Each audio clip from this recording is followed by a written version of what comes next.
예순이 된 지금에도 아주 생생하게 떠오르는 충격적인 기억이 있어요.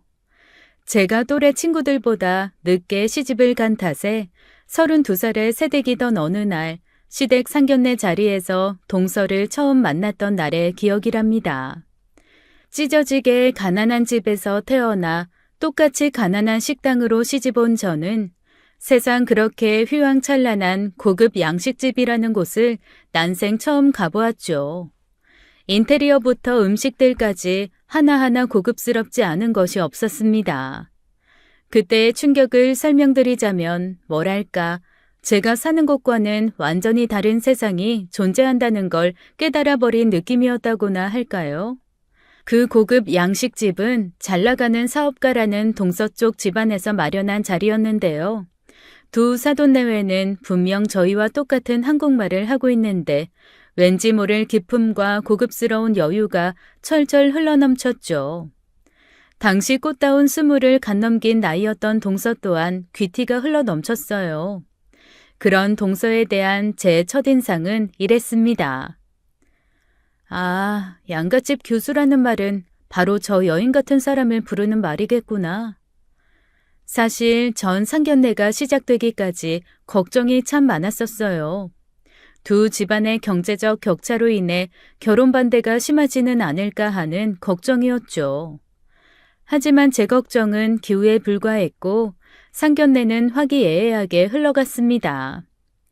왜냐면 예비 신랑인 시동생은 가난 속에서 피어난 꽃 같은 존재였으니까요. 자식 잘 키워서 서울대 졸업까지 시키셨으니 안 먹어도 배가 부르시겠습니다. 고생은 또 얼마나 많으셨고요. 고생이야. 저희 부부보단 큰아들이 제일 많이 했죠. 저희 네 식구 입에 풀칠하는 것도 버거운 사정에 큰애가 동생만큼은 꼭 공부시켜야겠다고 국민학교 졸업하자마자 가발 공장이니 재봉틀 공장이니 전전에 가며 뒷바라지에 무진 고생을 치렀거든요. 첫째 저도 시집 오자마자부턴 같이 고생을 치렀고요. 솔직히 말씀드리자면 저와 안사람은 소학교도 겨우 졸업했습니다. 저희 때야 그저 식구들 전부 동원해서 그애 먹을 농사 짓기도 빠듯한 시절이었으니까요. 그러다 어떻게 운이 좋아서 사업을 시작하게 됐고 때가 잘 맞아서 승승장구하고는 있습니다만 회사가 자꾸 커질수록 걱정만 들더라고요. 눈 감으면 코 베어간다 으뜬다. 갈수록 사람을 믿기 어려워지는 세상이 되어가고 있는데 그렇다고 회사 일을 믿고 맡기자니 가족 중에 배운 사람이 없어가지고서요. 그러던 차에 딸아이가 이렇게 아드님과 인연이 되었으니 세상 이보다 든든하고 기쁜 일이 또 어디 있겠습니까? 그랬습니다. 가난한 집의 둘째 아들인 시동생은 서울대를 졸업한 수재 중의 수재였죠. 시동생이 서울대를 졸업하기까지는 저와 제 남편의 든든한 뒷바라지가 있었고요. 장인 장모 되실 사돈 내외께서도 시동생을 크게 환영하는 모습을 보여주시면서 덕분에 상견례는 화기애애하게 흘러갔습니다만 문제는 제가 잠시 화장실로 향했을 때 벌어졌습니다. 동서가 화장실로 따라 들어오더라고요. 언니, 재봉틀 공장 공순이라면서? 국민학교도 못 나온 가난쟁이고 우리 집은 부자에 적어도 난 상고는 나왔는데. 저는 32, 동서는 20 남짓, 심지어 첫째 아들의 아내인 제 쪽이 손윗사람. 갑작스런 동서의 반말 세례에 전 어안이 벙벙해졌습니다. 하지만 신세대들 당돌한 거야 저 또한 그 나이를 겪어보았기에 이해하려고 했어요. 신세대스럽게 친근함을 표현하는 방식이겠구나 하며 받아들여 주려고 했던 거죠. 그런데 미리 얘기하는데 난 나보다 못 배운 년, 못 가진 년한테 고개 못 숙여. 설마 아니 나한테 형님 대접받을 생각이라면 이쯤에서 꿈 깨라고. 방금 그 말은 너무 무례한 거 아닌가요? 시부모님께서도 그쪽 이런 사람인 거 알면 실망하실 텐데요. 그래서 어른들 몰래 이러는 거잖아. 나도 사람 사는 눈치라는 게 있으니까. 이봐요. 시부모님 보는 앞에서는 따박따박 형님 대접해줄게. 대신 뒤에서는 그냥 확 죽어지네. 너 지금 누구한테 겁박이야, 겁박은? 그렇게 제가 언성을 높이는 순간 마침 화장실로 들어오시던 참인 시어머니께서 화들짝 놀라시더라고요. 그런 시어머니를 발견한 동서는 회심의 미소를 시어머니 몰래 슬쩍 지었죠. 화장실에서 오래 걸린다 싶어 와봤더니 이게 무슨 상황이니? 그게요, 어머님. 그때 동서가 시어머니 품에 안겨 엉엉 울어버렸습니다. 제게 가증스러운 누명을 씌워가면서요. 왜 이제 오셨어요, 어머님? 제가 얼마나 무서웠는데요. 왜? 첫째랑 무슨 일이라도 있었니? 형님이 벌써부터 군기 잡으시잖아요. 너네 집이 돈 많으면 그렇게 많냐고. 지옥 같은 시집살이 기대하라면서요. 그 말에 시어머니가 저를 사납게 째려보자 동서가 더더욱 목청 높여 울기 시작했어요. 당한 건 저인데 그렇다고 어디다 하소연할 데도 없고 참. 그야말로 분통이 터질 지경이었죠. 동서와 저의 수십 년에 걸친 악연은 바로 그렇게 시작되었습니다. 안녕하세요. 60나이의 애청자가 사연 올려보아요. 물론 100세 시대인 요즘에야 저보다 인생 선배님께서 참 많이 계시지만 그래도 제가 겪은 일을 여러분들에게 소개하고 싶어 이렇게 적습니다. 앞서 잠깐 말씀드렸던 것처럼 전 무척 가난한 집안에서 태어났어요. 제가 태어난 고향은 당시로서는 전기조차 들어오지 않는 시골이었답니다. 하지만 지금에서야 돌아보면 참 즐거운 어린 시절이었던 것 같아요. 아침 저녁 나절로 송아지를 데리고 나와 풀을 뜯기고 농사일 도우라는 부모님 소나귀에서 몰래 도망쳐서는 동네 말썽쟁이 친구들이랑 산이며 들이며 나다니며 종일 활개를 치고 또 어쩌다가 아이스 깨끼 장수라도 동네에 들렀다 치면 그거 하나 먹어보겠답시고 집안의 쇠부치를 몰래 팔았다가 채 하루도 못 지나 부모님한테 들켜서는 종아리를 맞기도 했었죠. 저녁 초가집마다 가마솥에 밥 짓는 구수한 냄새는 아직도 많이 그리워요. 밥 먹으라며 동네를 쏘다니며 자식들을 찾아다니는 어머니들의 모습도 아련합니다. 그런 제게는 형제들이 참 많았어요. 요즘 같은 저출산 시대로서는 도무지 상상조차 할 수 없겠지만 저희 형제는 무려 연년생 8남매였습니다. 그 많은 식구들이 작은 방 하나에 살았으니 매일 밤 복작복작 전쟁통이었고 그 많은 식구들을 먹이려면 뼈가 빠져라 농사를 지어도 늘 부족했죠. 부모님께선 당연히 자식 공부를 시킬 생각조차 할 수 없었어요. 마음이야 굴뚝 같았지만 어쩔 수 없는 일이었습니다.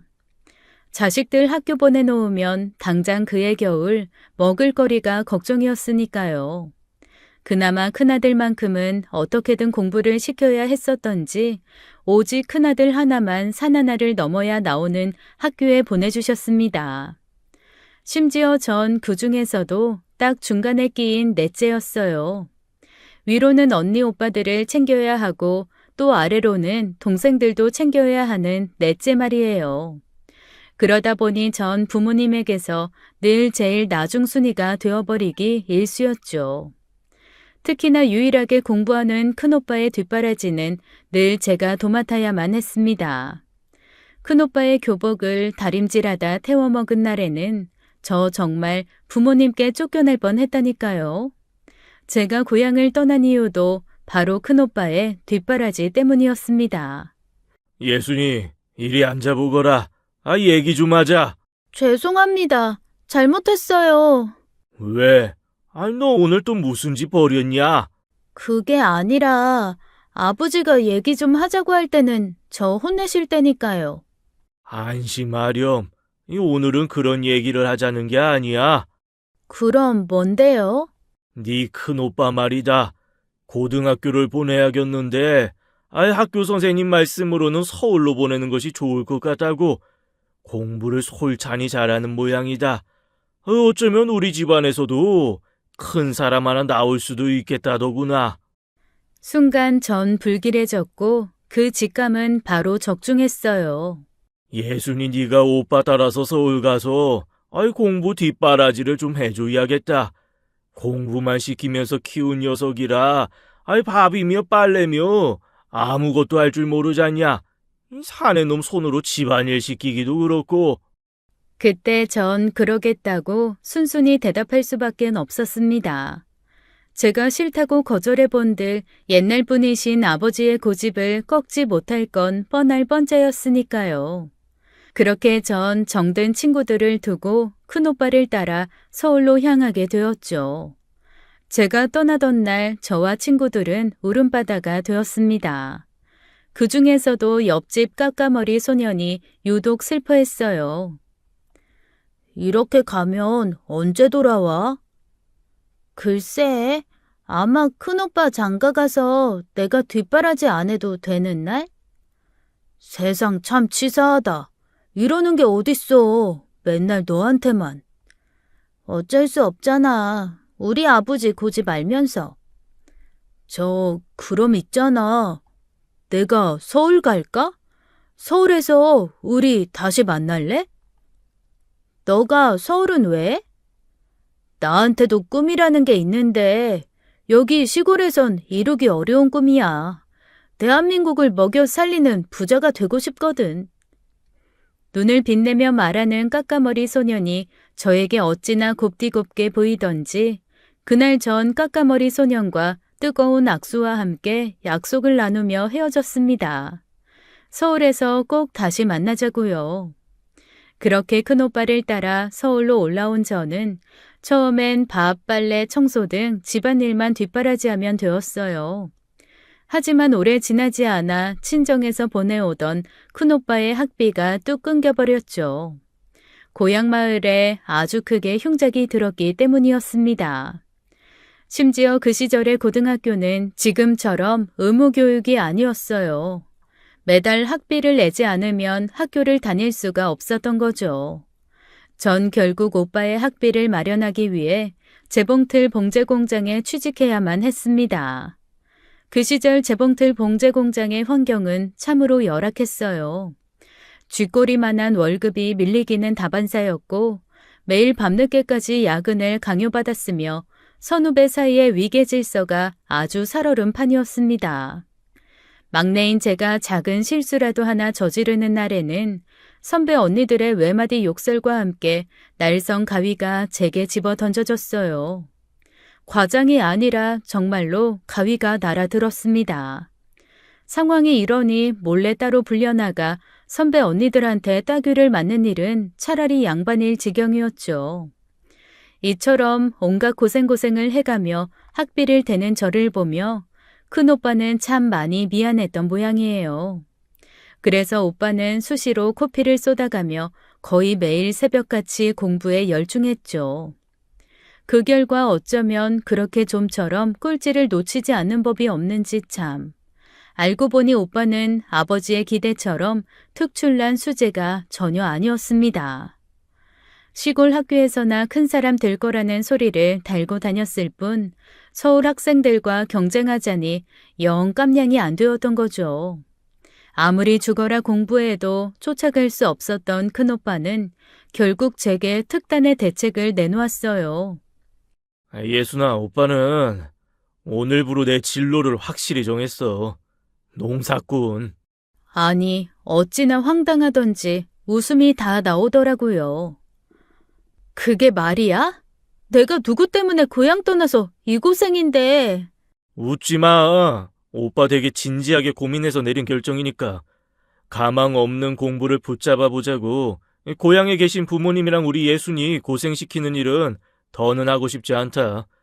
그래서 오빠는 고향으로 돌아가기로 결심했는데 너는 어쩔래? 그때 전 까까머리 소년과의 기억이 떠올랐습니다. 고향을 떠나며 서울에서 꼭 다시 만나자고 약속했던 까까머리 소년과의 약속 말이에요. 당시의 저로서는 왜 그 기억이 떠올랐는지는 알 수 없었지만 한 가지는 확실했죠. 나 고향 안 갈래, 오빠. 서울에 있고 싶어. 지금도 많이 힘들잖아. 혼자 남으면 앞으로 더 많이 힘들어질 거야. 그래도 괜찮겠어? 응, 이유는 아직 잘 모르겠는데, 그냥 지금 내 마음이 서울을 떠나고 싶지가 않아. 그러자 한참을 고민하던 큰오빠가 대답했습니다. 그럼 우리 예순이 마음 끌리는 대로 해. 공부 실패할 거랑 너 두고 혼자 내려간 것까지 오빠가 다 책임지고 다 몽둥이 맞아줄게. 아무 걱정하지 마. 그렇게 큰오빠는 고향으로 되돌아갔고, 저는 서울에 남아 재봉틀 공장 공순이 생활을 이어갔는데요. 그동안 적어도 한 달에 한 번씩 붙여오던 까까머리 소년의 편지가 어느 날부터인가 서서히 뜸해지더니 결국엔 소식이 끊겨버렸습니다. 그래서 제가 까까머리 소년의 안부를 궁금해하던 차에 고향에서 큰오빠의 엽서가 도착했어요. 고향 소식을 줄줄이 전하는 큰오빠의 엽서 속에는 까까머리 소년의 이야기도 섞여 있었죠. 간밤에 멀쩡히 저녁 인사를 나누었던 소년네 일가가 자고 일어나 보니 감쪽같이 실종되어 버렸다고요. 그래서 마을 이웃들 모두가 걱정이라고요. 마음이 허전해졌고 소년이 걱정되었고 당황스러웠습니다. 하지만 어쩌겠어요. 저는 이미 서울에 혼자 남아버렸고 이제 와서 뒤늦게 고향에 되돌아갈 수 없게 되어버린 것을요. 그렇게 전 서로 잘 살아있다면 언젠간 소식이 닿겠지 하는 마음으로 재봉틀 공장 일을 억척같이 이겨내었습니다. 그렇게 어느덧 20대 중반이 되었어요. 또래 친구들은 다들 시집장가 가 있을 나이였죠. 20대 초중반에 다들 결혼해 가정을 꾸리던 시절이었으니까요. 그런 제 삶에도 로맨틱한 순간이 찾아왔습니다. 어릴 적부터 가발 공장에서 일하다가 저희 봉제 공장으로 옮겨온 사내. 사내와 저는 열악하기 짝이 없는 봉제 공장의 힘든 일상을 조금씩 서로에게 기대가며 서로에게 위안받기 시작했어요. 그러다 보니 자연스럽게 사랑이 싹 텄고 혼담이 오가는 사이가 되었죠. 시댁은 제 친정과 참 많이 닮아있는 가정이더라고요. 도시와 시골, 이형제와 연년생 팔남매라는 차이만 빼놓으면 찢어지게 가난한 처지도 서로 닮아 있었고 형제 중 하나가 공부를 잘한다는 것도 닮아 있었습니다. 물론 제 큰오빠는 특출난 수재가 아니라는 것이 밝혀져 고향에 내려갔지만 시댁의 희망인 시동생은 분명 달랐어요. 각종 경시대회를 휩쓸고 다니는 수재 중의 수재였죠. 제 남편은 그런 동생만큼은 꼭 서울대 보내야겠다며 어릴 적부터 공장 일을 전전하며 학비를 대고 있던 상황이었어요. 솔직히 전 고민이 아닐 수가 없었습니다. 제가 그이와 결혼을 하게 되면 시동생의 뒷바라지를 해야 할 테니까요. 하지만 시동생을 향한 시부모님의 기대에 찬 눈빛을 발견하게 되었던 순간 전 그런 시부모님의 모습에서 제 친정 부모님의 모습이 겹쳐 보였습니다. 저희 큰오빠를 향한 부모님의 기대도 똑같으셨을까요? 그게 무슨 소리니? 큰오빠도 가족의 희망이었거든요. 지금은 고향에 내려가서 농사 지으면서 살고 있는데 학교 그만두고 돌아온 오빠를 마주한 부모님의 심정이 얼마나 미어졌을지 갑자기 그 생각이 들어서 마음이 너무 아파요. 이럴 줄 알았음 우리 오빠 회초리를 때려서라도 공부시키는 건데. 그렇게 말해놓고는 전 스스로 깨달았습니다. 그때 이미 전 시부모님을 가족으로 생각하고 있다는 것을요. 깨달았으니 더는 고민의 여지조차 필요 없었죠. 외람되지만 어머님, 저도 재훈 씨랑 같이 둘째 아드님 공부를 뒷바라지하고 싶습니다. 한 가족으로서요. 마침내 저는 결혼식을 올리게 되었어요. 양가 서로 가난한 입장이었기에 상견례는 시댁 근처 중국집에서 이루어졌고 결혼식도 최대한 검소하게 치렀지만 진심으로 행복했습니다. 시부모님께 약속했던 그대로 시동생의 공부 뒷바라지 또한 최선을 다했고요. 마침내 시동생이 서울대를 졸업하던 날에는 시댁 식구들 전부가 서로를 얼싸안고 목 놓아 울었습니다. 시동생은 가난 속에서 피어난 한떨기 꽃 같은 존재였고 저희 부부가 봉제 공장에서 천시까지 걸려가면서 이루어낸 쾌거였죠. 그런데 그런 시동생을 하필이면 그 몹쓸 동서가 낚고 채가버렸어요. 저로선 상상조차 할 수 없었던 고급 양식집에서 상견례를 치르고 화장실에서 절 무시해가며 형님 대접 꿈도 꾸지 말라는 겁박까지 해가면서 말이죠. 결혼식은 또 어찌나 휘황찬란하고 성대하던지 그 화려함에 입을 다물지 못하는 시부모님의 모습을 보며 전 내심 불길해졌습니다. 동서는 건설 기계들을 제작해 대기업과 중견기업에 납품하는 사업가 집안의 딸이었어요.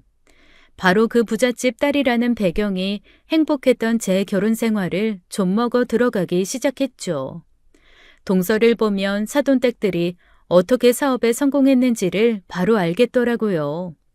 불려시가 따로 없는 처세술은 아마 집안 내력이지 싶었습니다. 대체 어떤 일이 있었길래 제가 이렇게까지 얘기하냐면요. 결혼식 날 신부 대기실에서부터 이런 일이 있었어요. 적당히 핑계대고 그냥 돌아가는 건 어때? 친정 부모님이 갑자기 의식을 잃으셨다거나. 뭐? 손윗사람이랍시고 떡하니 결혼식 참석하고 싶었으면 없는 살림에 빚을 내서라도 백화점 한복 정도는 챙겨 입고 왔어야지. 그 낡아빠진 옷꼬라지로 결혼식에 참석하면 하객들한테 나만 쪽팔리기밖에 더해? 우리 둘만 있는 자리라고 자꾸 막말하지 말죠, 동서. 뒤에서는 형님 대접받을 생각 꿈도 꾸지 말라고 했던 거 벌써 까먹었니? 하긴 못 배운 가난쟁이 주제에 기억력이라고 좋겠어? 그치? 입만 열면 자꾸 가난 하는데 동서가 나한테 이러면 안 돼. 시동생 서울대 학비대고 졸업까지 뒷바라지한 사람이 나랑 우리 남편이야. 그리고 청첩장 돌리면서 인사 다녔으면 하객분들도 시댁 경제 상황쯤이야 다 알고 오셨을 거 아니야. 동서 지금 이러는 거 그냥 내 옷 핑계 삼아서 사람 무시하자는 걸로밖에 안 들려. 사람들은 내 남편 가난 따위엔 관심 없어. 서울대 졸업한 수재를 남편으로 잘 얻었다며 다들 부러워만 하지. 그런 상황에서 그쪽이 지금 행색 그대로 결혼식장에 앉아 있어 봐. 가난을 향한 없던 관심도 생겨버릴 판이지. 아니 그럼 나한테 예단이나 하나 맞춰주고 그런 소리를 하던가. 시부모님한테만 해드려 놓고서는 무슨 말이 그렇게 많아? 어머? 너 지금 돈 내놓으라 이거야? 없이 사는 년이면 염치도 없다 뭐 그런 건가? 돈 얘기가 아니라 상호 예의는 갖춰달라는 겁니다, 동서. 예단이야 애초에 받을 생각도 없었지만 해준다고 해도 정중하게 거절할 생각이었지만 지금 이런 식으로 트집 잡아가면서 사람 무시하는 건 아니지. 마침 신부 대기실로 시댁 친척들이 인사를 왔습니다. 순간 동서는 상견례 날 화장실에서 있었던 짓을 똑같이 해버리더라고요. 시어머니를 향한 서글픈 눈빛을 슬쩍 보냈죠. 그러자 시어머니는 시댁 친척들이 인사를 마치고 나가기를 기다렸다가 역시나 제가 아닌 동서에게 물었어요. 이 좋은 날의 표정이 왜 그래? 첫째가 너한테 또 무슨 소리 했니? 그게요, 어머님. 형님이 자꾸 자기 예단은 왜 뺐냐고 따지셔가지고. 일단 알았다. 내가 잘 타이를 테니 신경 쓰지 말거라. 그렇게 대답한 시어머니께서는 절 아무도 없는 계단으로 불러내셨습니다. 차라리 나한테 따지지 그랬니? 예단은 부모한테만 하자고 내가 먼저 제안했던 거잖아. 가난한 시댁에 벌써부터 친정재산에 군침 흘린다는 얘기 듣기 싫어서. 사돈댁들 체면이 있어서 성대한 결혼식까지는 막지 못했지만 아무리 그래도 네가 이러면 시부모 체면이 뭐가 되겠느냐고. 예단 때문 아니었어요. 저 그런 거에 욕심도 없고요, 어머님. 그냥 동서가 자꾸 저한테 반말하면서 되바라진 행동을 하길래 상호 예의는 지켜달라는 말을 했을 뿐이라고요. 신세대들 당돌한 거 몰라서 그러니? 더군다나 그 귀한 집안에서 얼마나 애지중지 자란 여식이겠어. 오죽 곱고 열이 나이면 손윗사람 한마디에 새색시가 저렇게 덜덜 떨고 앉았겠어. 저 못할 말 한 거 없어요. 오히려 무시랑 막말은 제가 다 당했다고요. 하지만 시어머니께서는 절 의심의 눈초리로 쏘아보시더군요. 좋은 날이니 일단 여기까지만 하자. 대신 앞으로 행동거지 하나하나 신경 써서 조심해. 내가 앞으로 지켜볼 거야, 너. 전 정말 억울했습니다. 행여라도 제가 결혼식에 누가 될 만한 차림새로 갔더라면 억울함이 조금이나마 덜했을 테죠.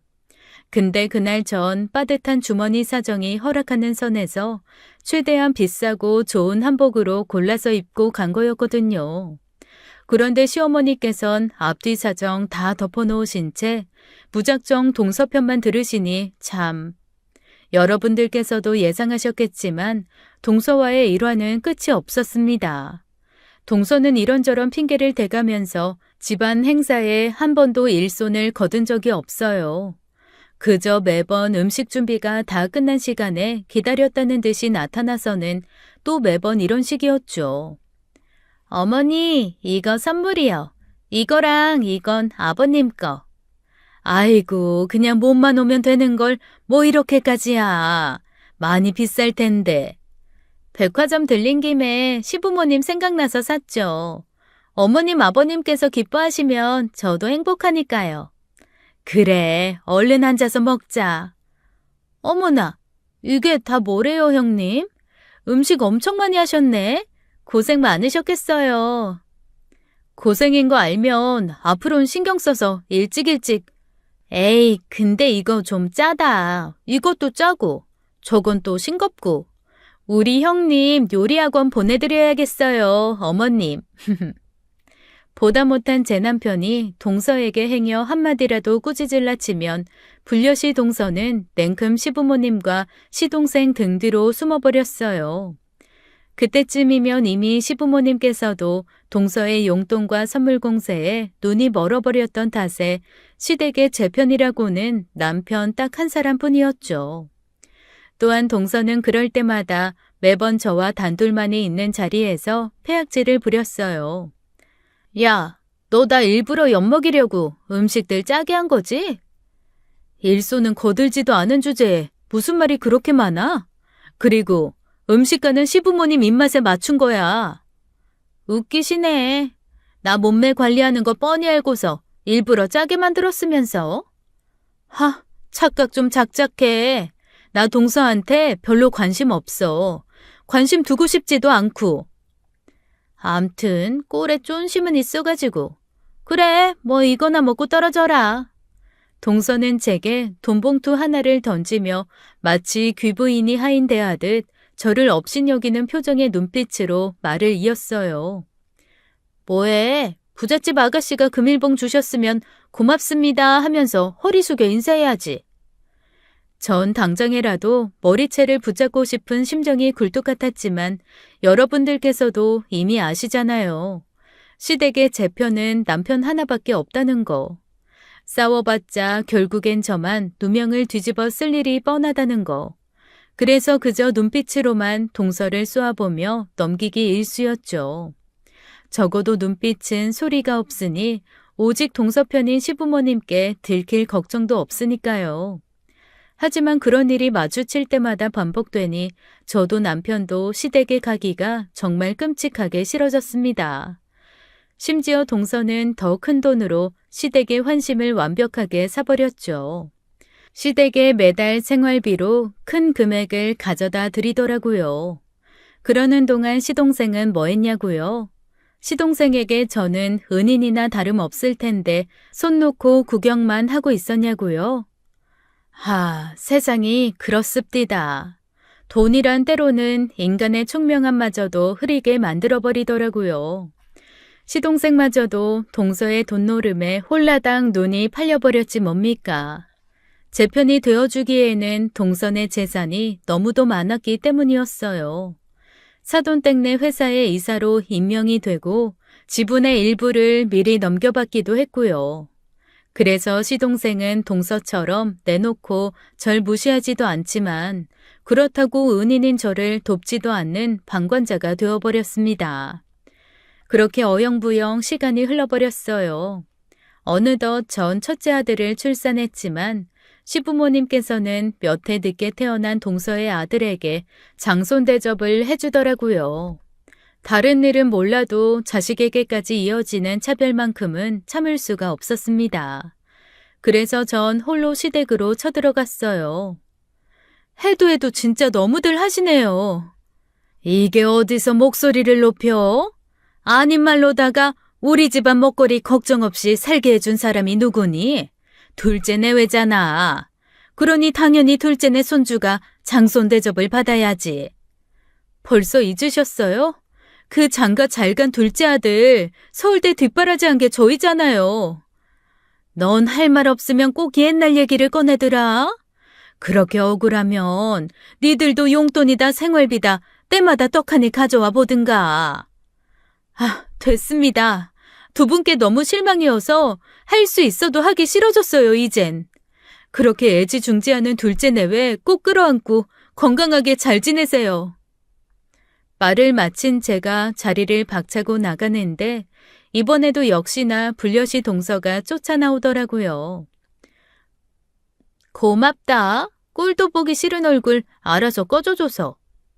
순간 격분한 제가 동서에게 한마디 쏘아 붙이려는 순간 문 너머로 시부모님들이 쫓아나오는 인기척이 들려왔어요. 그러자 동서가 외마디 비명을 지르며 자기 혼자 바닥에 나뒹굴더라고요. 시부모님들께서 밖으로 나오셨을 때는 동서는 이미 뺨이라도 맞은 사람처럼 볼을 부여잡으며 흐느끼고 있었습니다. 아이, 둘째가 쫓아나가길래 혹시나 싶어서 따라와 나왔더만. 이번에 또 너냐? 또 다 덮어놓고 저만 의심하시네요. 아버님 보시기엔 제가 손아랫 사람한테 손찌검이나 할 사람이던가요? 마침 미리 연락을 받았던 남편이 들이닥쳤어요. 상황을 잠시 둘러본 남편은 시아버지를 향해 목소리를 높이려고 했지만 시아버지께서는 저희에게 미처 항변의 기회조차 주지를 않으셨죠. 들을 것도 없다. 꼴도 보기 싫으니 네 처 데리고 썩 꺼져버리거라. 앞으로 우린 큰아들 없는 셈 치고 살란다. 결국 저와 남편은 이를 박박 깔며 시댁을 떠나야만 했는데요. 그 순간 전 목격하고야만 말았습니다. 동서가 시부모님 몰래 저에게 승리의 미소를 날리는 모습을요. 이후로 한동안 저는 동서의 승리의 미소가 자꾸 꿈에 나와 밤잠을 설치기 일쑤였어요. 하지만 사람이라는 게 얼굴 안 보고 사니까 슬슬 무뎌지더라고요. 저와 남편은 빠르게 일상을 되찾았고 저희 가족만의 행복을 찾아 나아가기 시작했어요. 그런데 그 잔인한 소식이 도착한 건 저희 부부가 중년을 훌쩍 넘긴 어느 날이었습니다. 남편이 혼자 출장을 다녀오던 길에 사망했어요. 급성 심근경색이었던 탓에 미처 손써볼 겨를도 없었죠. 긴 시간 만에 남편의 장례식장에서 재회한 시부모님은 많이 늙었더라고요. 시동생과 동서 또한 제법 나이를 먹은 때가 났습니다. 그래서 전 시부모님과 동서가 뭔가 좀 달라졌을까 하는 기대를 품었습니다만 사람은 그리 쉽게 변하는 게 아니더군요.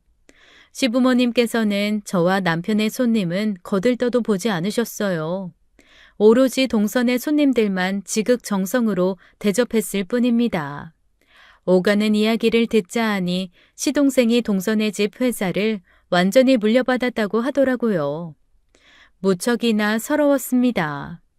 그놈의 돈이 뭔데 장례식장에서마저 사람을 차별하는지 제 상식으로는 도저히 이해할 수가 없었습니다.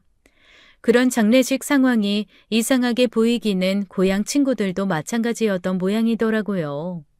하지만 친구들은 차마 제게 이런 방구 묻지도 못한 채로 속만 끓이고 있었습니다. 그런 친구들의 모습 사이에서 전 수십 년 만에 나타난 그 녀석의 모습을 발견했죠. 대한민국을 먹여 살릴 부자가 되겠다면서 서울에서 꼭 다시 만나자며 약속했었던 그 까까머리 소년이 중년을 훌쩍 넘긴 모습으로 허름한 정장과 함께 나타났어요. 앞으로 그 사내의 이름을 민재라는 가명으로 부르도록 할게요. 시부모님들이셔. 아이, 분위기가 좀 그렇다. 속 시끄러울 일이 좀 많았던 집안이라. 돈 문제지. 어떻게 바로 알아보네? 사회생활 하다 보니까 이 돈 때문에 별의별 희한한 꼴 많이 겪으면서 살았거든, 나도. 맞다. 너 그때 어떻게 된 거야? 이웃들이랑 멀쩡히 저녁 인사 나누었던 너네 가족이 자고 일어나니까 감쪽같이 실종됐었다고. 그래서 동네 사람들 걱정 많았었다던데. 그때 우리 아버지가 노름에 손대셨었거든. 아, 그러니 어째 빚쟁이들 피해서 감쪽같이 도망치고 숨어 살 수밖에 없었지 뭐. 그런 일이 있었구나. 어린 나이에 고생 많았겠다. 고생도 참 많았고, 아이, 난 어떻게든 빚 갚아보려고 죽어라 열심히 살았고, 뭐 아무튼 나 젊을 적에 이미 다 정리된 일이야. 지금은 전부 괜찮아. 예기치 못한 민재의 방문은 제게 큰 위안이 되었습니다. 하지만 불려시 동서와의 악연은 아직 끝난 것이 아니었죠. 뜻밖에도 동서는 장례를 마치기까지 잠잠했어요. 시부모님들처럼 자기 손님들만 챙기기는 했지만 동서 입장에서는 자기 손님들이 더 중요한 건 당연한 일이었죠. 문제는 장례가 다 끝나고 나서야 터져 나왔습니다. 시부모님께서 동선의 손님들에게 식사 대접을 하겠다며 길을 나선 틈을 타서 동서가 제게 다가와 이렇게 말했어요. 시동생 사회적 체면을 한 번이라도 생각해봤다면 장례식장 좀 좋은 걸 잡았어야지. 우리 손님들한테 내가 얼마나 쪽팔렸는지 알아? 없이 살았다 자랑하는 것도 아니고. 결혼식 때랑 똑같은 소리를 짓거리고 있네. 금태둘은 장례식장까지는 아니었어도 손님들께 부족하지 않을 만큼은 했어. 음식이다 뭐다 우리 형편에서는 최대한 예의 갖춰서 신경 쓴 거라고. 그래 뭐 그렇게 생각해. 세상엔 불우이웃이라는 것도 존재하는 법이니까. 그때 장례식 내내 빈소를 지켜주었던 그 남자 민재가 다가왔어요. 보아하니 꽤나 사는 집 따님 같은데, 에이, 얼마나 대단한 집안인지 모르겠지만 이거 하나는 똑똑히 알아두쇼. 그놈의 돈, 그건 무섭게 생각해야 돼. 돈 휘둘러가면서 사람 업신여기다가는 돈 때문에 패가 망신하는 수가 있어. 그러자 동서는 코웃음이나 피 흘리며 유유히 가버렸어요. 하지만 제게는 그 순간이 근래 들어 가장 통쾌한 순간이었습니다. 물론 잠시간의 통쾌함 뒤에는 남편을 떠나보낸 슬픔이 들이닥쳤지만요. 배우자를 잃은 슬픔이라는 게 뭐래도 쉽게 잊혀지지 않더라고요. 한 몇 년 남편을 그리워하며 마음앓이 하던 저는 서울에 집을 처분하고 고향으로 돌아가게 되었습니다. 자식도 다 키워 대학까지 보내놓았겠다. 무엇보다 서울집 곳곳에 스며들어 있는 남편과의 추억이 너무너무 가슴이 아팠으니까요. 왜 사람은 가장 힘든 순간 가장 포근했던 추억을 찾는다고들 하잖아요. 전 그래서 고향행을 택한 것이었습니다만 고향마저도 제겐 안식처가 되어주지 못했어요. 정확하게 말씀드리자면 고향마을로 가지를 못했죠. 고향은 이미 오래전에 고속도로가 개통되는 바람에 없어졌거든요.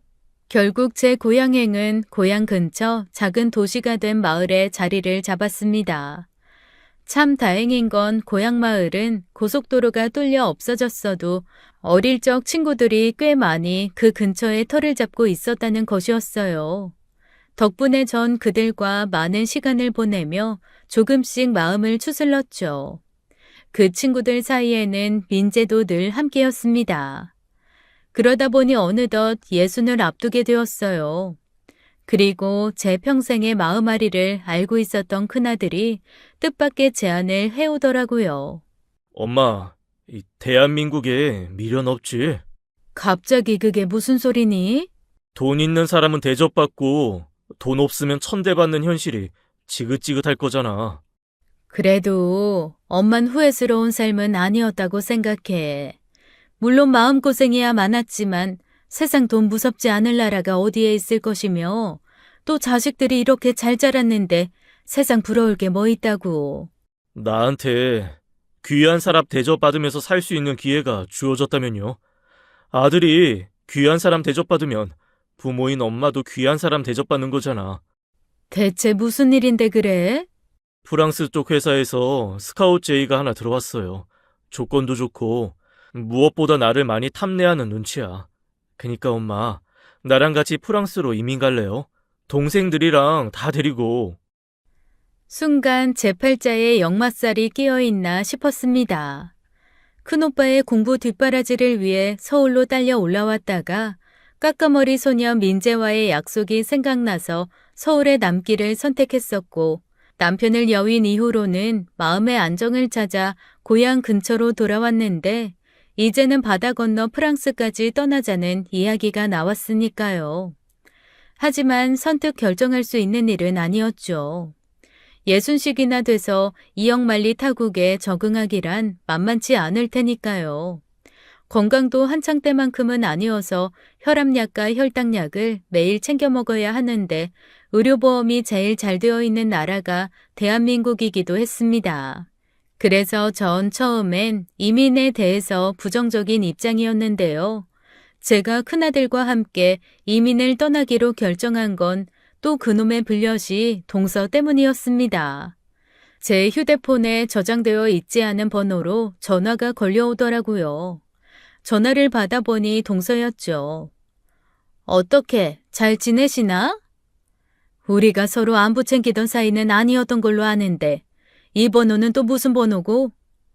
내 번호로 전화해봤자 안 받을 것 같아서 꼭 해주고 싶은 자랑이 있거든. 들을 생각 없으니까 끊어. 하는 찰나 동서가 혼자서 제멋대로 자랑질을 해대기 시작했습니다. 전 사람이 어디까지 추악해질 수 있을지 확인이나 해보자는 심정으로 묵묵히 듣고만 있었어요. 우리 막내 아들이 남편 닮아서 아주 똑똑하잖아. 이번에 미국 명문대 대학원에 입학했어. 경영학 박사 학위까지 취득시킨 다음에 귀국시켜서 우리 회사 대기업으로 만들 거야. 자식 잘 키운 덕분에 대기업 사모님 소리 들으면서 사는 거지. 부럽지? 부러워 죽겠지? 그치? 전혀 안 부럽고 이유나 물어보자. 나한테 이렇게까지 지독하게 구는 이유가 뭐야? 너도 인간이라면 일말의 양심 정도는 있을 거 아니야. 돈 있는 사람이 돈 많은 행세 좀 하겠다는데 그게 뭐 잘못됐어? 왜? 너까지 거한테 내 과거에 대해서 고해성사라도 하길 바래? 눈물 뚝뚝 흘려가면서? 이걸 어쩌나? 행여라도 눈물 뚝뚝 흘리면서 고해성사라도 시작하면 듣지도 않고 끊어버릴 생각이었는데. 야! 뭐, 야? 이게 어따 대고? 너랑 나랑 나이 차이가 10살 차이야 이거사. 그리고 지금 이 대화가 전화통화라는 걸 감사하게 생각해. 얼굴 맞대고 있었으면 머리카락을 싹 다 뽑아버렸을 테니까. 말을 마친 저는 동서가 뭐라고 소리를 지르거나 말거나 전화를 끊어버렸습니다.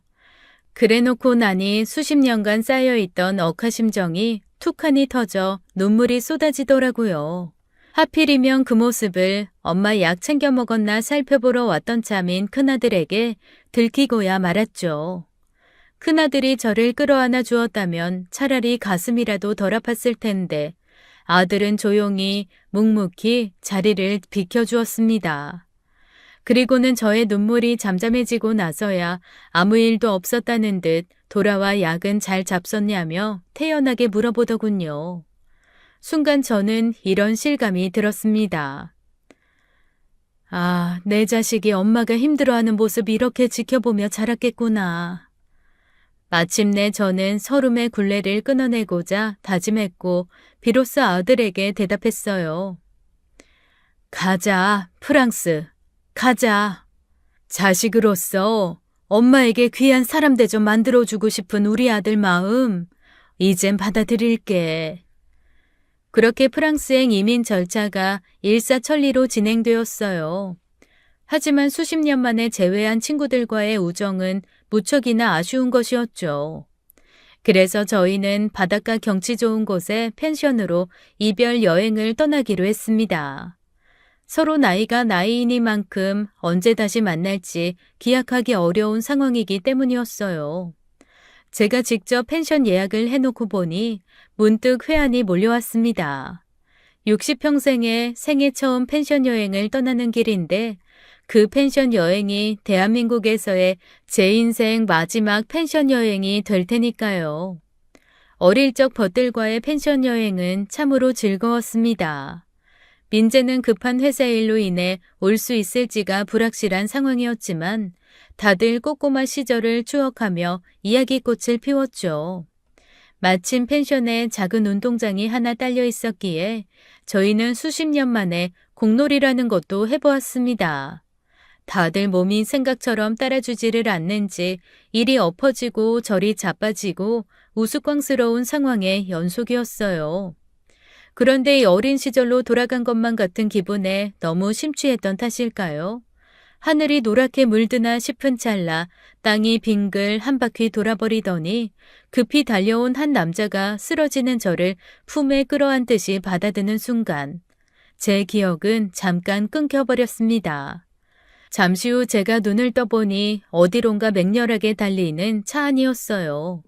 그리고 전 조금 전에 절 끌어안았던 그 남자의 품에 안겨 있었죠. 제발, 제발 조금만 버텨 기도하듯 저에게 되뇌이는 그 남자는 민재였습니다. 그 순간 제 기억은 또 잠깐 끊겨버렸고요. 이내 제가 다시 눈을 뜬 곳은 병원 응급실이었어요. 민재와 친구들 모두 걱정스레 지켜보고 있는 가운데 제가 침대에 누워 링거를 맞고 있더군요. 어떻게 된 거야? 너 못 올지도 모른다며. 그 말에 선뜻 대꾸하려던 민재가 친구들에게 어색한 미소를 날리자 친구들이 모두 자리를 비켜주었어요. 회사 일 최대한 빨리 마무리 짓고 비행기 탔지. 너랑 떠나는 마지막 펜션 여행인데 1초라도 더 같이 있고 싶어서. 난 어떻게 된 일이고? 내가 막 펜션에 도착하는 순간 네가 현기증 일으키면서 쓰러져 버리더라. 의식은 없는데 몸은 달달 떨리면서 경련을 일으키지. 얼굴은 하얗게 질려서 식은땀 뻘뻘이지.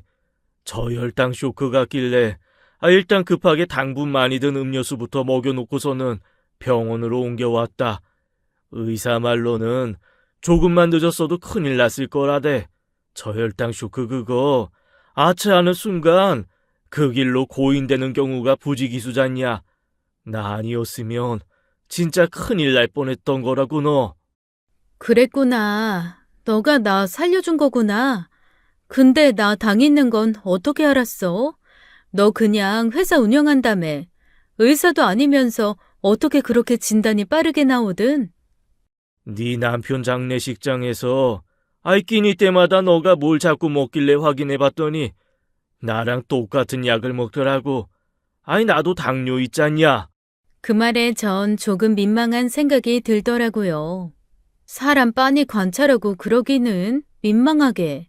나도 웬만해선 하필이면 장소가 장례식장이고 행동거지 조심하고 싶었고 고인에게 죄책감도 많이 들었는데 도저히 어쩔 수가 없더라. 그동안 내가 널 얼마나 많이 보고 싶었는데. 말을 마친 민재가 발그레해지는 얼굴로 절 지그시 바라보았습니다. 그 눈빛을 슬쩍슬쩍 마주보는 제 얼굴도 아마 발그레하니 물들었을 거예요. 심장이 두근두근 안에 뛰었고 마치 어린 시절로 돌아간 것 같은 설렘을 분명 느꼈으니까요. 그리고 내 어릴 적 첫사랑이 바로 그대였어, 애순아. 전 잠시 아무런 대꾸조차 하지 못했습니다. 마치 시간이 그대로 멈춰버린 것만 같았죠. 하지만 제 머릿속에는 민재와의 추억이 주마등처럼 흘러갔어요. 그리고 그 추억은 서울에서 꼭 만나자는 민재와의 약속을 지나 제가 그 약속을 떠올리며 서울에 남기를 택했던 장면에서 멈추었습니다. 네, 맞아요. 그때 다만 저는 어려서 제 마음을 몰랐을 뿐 어릴 적부터 이미 저는 나도 내 첫사랑도 당신이야. 저도 그이도 배우자와 오래전에 사별한 상황이었습니다. 다만 한 가지 걱정은 있었어요. 우리 나이가 예순이다, 예순. 세상이 우릴 예쁘게 봐줄지 난 그게. 나이가 들어서 그런가? 아이, 젊을 땐 몰랐는데 바다 중에 노을이 제일 좋더라고. 저물어 가는 아름다움이 지금 우리 삶과 닮았으니까. 김예순 여사님, 아름다워집시다. 우리 같이. 다행스럽게도 양가의 자식들 모두 저희의 결합을 환영해 주었어요. 특히나 제 큰아들은 엄마의 아름다운 황혼을 곁에서 꼭 지켜보고 싶다면서 프랑스행 스카우트제의를 거절하고 대신 국내 다른 좋은 회사로 이직까지 단행했죠. 그렇게 저희의 황혼 언약식은 아주 성대하게 치루어졌습니다. 과거 동서의 결혼식과는 비할 데 없는 화려함이었죠. 서로 연락닿는 지인들을 모두 초대해 최고의 예우를 갖추어 대접했고요. 그리고 그 지인 중에는 떨떠름한 표정을 감추지 못하는 불려시 동서도 끼어 있었습니다. 사실 그 자리는 민재, 아니 그이가 동서로부터 저를 지켜주기 위해 일부러 성대하게 마련한 자리였거든요. 아니나 다를까 언약식이 끝난 뒤에 동서가 제게 다가왔습니다.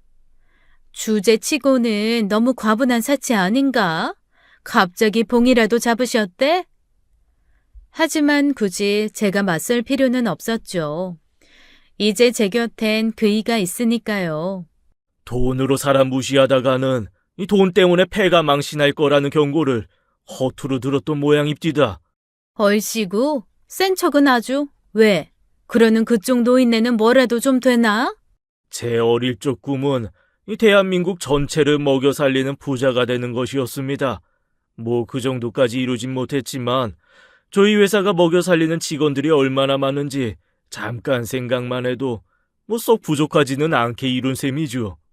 말을 마친 그이가 의미심장한 미소를 지으며 명함을 건네자 비로소 그이의 정체를 마주한 동서가 사지를 벌벌 떨며 사색이 되고야 말았습니다. 이제 어떤 사람인지를 좀 알아보시겠습니까? 어릴 적 그이는 아버지가 노름에 손을 대어버린 탓에 가족들과 함께 야반도주에 숨어 지내야만 했어요. 이에 맏아들이었던 그이는 어떻게든 빚을 갚아보기 위해 온갖 공사판들을 전전하며 막노동을 해야만 했었죠. 그러던 중 그이는 중동 건설 파견 근무를 떠나게 되었습니다. 생사가 오가는 사막에서 치열하게 벌어 모은 돈으로 그이가 가장 먼저 한 일은 자신을 파견 보낸 건설 회사에 주식을 사모으는 것이었어요. 당시에는 중동 파견 노동자들을 위해 회사에서 싼 값에 내놓은 사내 주식들이 있었던 덕분에 그이는 빠른 시간에 많은 주식을 보유하게 되었고, 그렇게 시작된 주식을 불리고 불려나가서는 마침내 대주주와 이사가 되어 회사를 경영하는 자리까지 올라갔다고 했습니다. 또한 그 회사는 업계에서 힘있기로 알아주는 중견 건설 기업이었죠. 그런 그이의 성공이 동서를 사색으로 몰아넣은 이유는 간단했어요. 동서 내외가 운영하는 사업이 건설 기계를 제작해 납품하는 회사였고, 그이가 대주주와 이사로 재직 중인 기업이 바로 동서 내 회사의 핵심 거래처였습니다. 사업이라는 게 그렇더라고요. 핵심 거래처가 거래를 끊어버리면 다른 거래처들 또한 줄줄이 거래를 끊어버린다죠. 저렇게 큰 기업이 거래 끊을 정도면 무슨 문제 있는 회사라는 소린데 하는 불안감 때문이라더라고요. 한마디로 그이가 입김만 훅 불면 그날로 동서의 회사가 풍비산행이 될 수 있는 상황이었던 겁니다. 회사는 풍비박산이 된 다음에는 뻔한 상황이죠. 작은 회사면 또 몰라도 돈 크게 굴리던 회사를 말아먹은 사장 내외에게 주어질 건 어마어마한 어음과 빚더미밖엔 없으니까요. 행여 동선의 아들이 제 아무리 미국에서 경영학 박사를 취득한다고 해도 귀국한 동선의 아들에게 펼쳐질 현실 또한 평생을 가야 갚을까 말까한 부모의 빚더미 뿐이겠죠. 다만 저와 친구들은 그이의 성공 이야기를 저희가 서로의 마음을 확인한 이후에서나 알았습니다. 그이가 평소 10년 넘은 양복을 단벌로만 입고 다니는 등 워낙에 검소했던 데다가 자기 자랑을 좀처럼 하지 않았기 때문이었습니다. 다시 언약식 이야기로 돌아와서 그이가 사색이 돼 달달 떠는 동서를 다그쳤어요. 굳이 제 개인적인 악감정으로 귀하의 회사에 해악을 끼칠 생각까지는 없습니다만 저도 인간인지라 이 자리에서 제 사람에게 성심성의껏 사과하지 않는다면 그땐 제가 직접 최선을 다해서 거래를 끊어버리겠습니다. 대주주, 이사, 거기에 사내 원로로서의 권위까지 모조리 동원해서라도. 그러자 하얗게 질려버린 동서가 제 앞에 무릎을 꿇더니 울며불며 애원했습니다. 죄송해요, 형님. 사실 저희 집이 원래부터 잘 살았던 건 아니었어요. 제가 어린 시절부터 부모님 사업이 성공하기까지 쥐구멍 같은 단칸방에 새들어 사는 처지였습니다. 그때 집주인 아주머니께서 저희가 가난하다는 이유로 어린 저에게 너무나도 모질게 굴었어요. 그래서 형님을 처음 만나 뵀을 때 가난하고 구차했던 시절의 제 모습이 자꾸만 떠올랐어요. 그래서 형님을 일부러 괴롭혔어요. 꼴도 보기 싫은 가난에 대한 한풀이를 하고 싶었나 봐요. 난 이렇게 부자가 되었다고 과시해 보이고 싶기도 했고요. 아무 잘못도 없는 엉뚱한 형님께 제가 죽을 죄를 지었습니다. 이렇게 싹싹 빌 테니까 제발 한 번만 용서를. 이에 저는 마지막 한마디를 날렸죠. 용서할 생각 없어. 왜? 세상에 가난이 한이 되었을지언정 올바르게 살아가는 사람이 훨씬 많으니까. 올바른 이들의 삶을 존중하는 차원에서라도 동서는 벌받아야 돼. 하지만 회사는 건드리지 않을게. 동선의 회사가 망해버리면 직원들은 졸지에 거리에 나앉는 꼴이 되어버릴 테니까. 대신 당신이 그동안 불려시집거리 했던 일들 전부 시부모님들께 스스로 고백해. 여든 넘은 분들이시니까 충격에 쓰러지지 않도록 신경 쓰고. 동서는 제 앞에 싹싹 빌며 꼭 자신의 잘못을 스스로 고하겠다 약속했고 며칠이 지나지 않아 시부모님께서 절 찾아오셨습니다. 그날 시부모님께서는 수십 년에 걸친 오해에 대해 눈물로 사죄했어요. 그리고는 저와 그이의 결합을 축복한다는 말씀을 남기며 쓸쓸히 떠나셨죠. 불려시 동서로 인한 모든 소란에 종지부를 찍은 날이었습니다. 그렇게 지금 저와 민재, 아니 그이는 소란스러웠던 과거의 날들을 뒤로한 채로 둘이 함께인 황혼을 살아가고 있답니다. 서해바다 노을처럼 찬란하고 아름다운 황혼. 그 황혼이 모두 저무는 그날까지 저희는 서로의 곁을 지킬 거랍니다.